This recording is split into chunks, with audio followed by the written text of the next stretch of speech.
Hi everyone, I'm back with another book unboxing. Now, here in this box, you are going to see a brand new book of one of my favorite authors, Indian author he is. So, without wasting your time, let me unbox and show you the book. This time I'm using this Caesar. Okay, so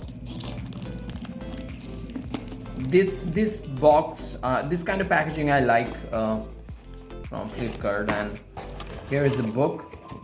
No bookmark this time because this book cost me 140 123 123, and you can see the bill here.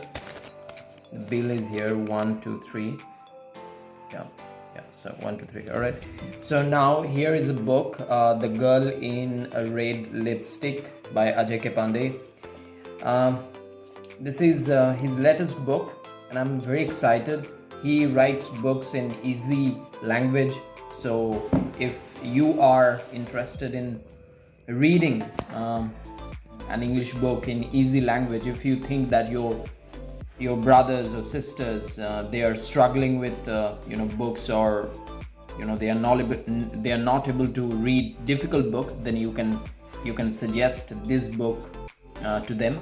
So here is the book, and I'm going to read this, and I will definitely complete this book in 2 to 3 sittings. That's it for now. Take care and bye.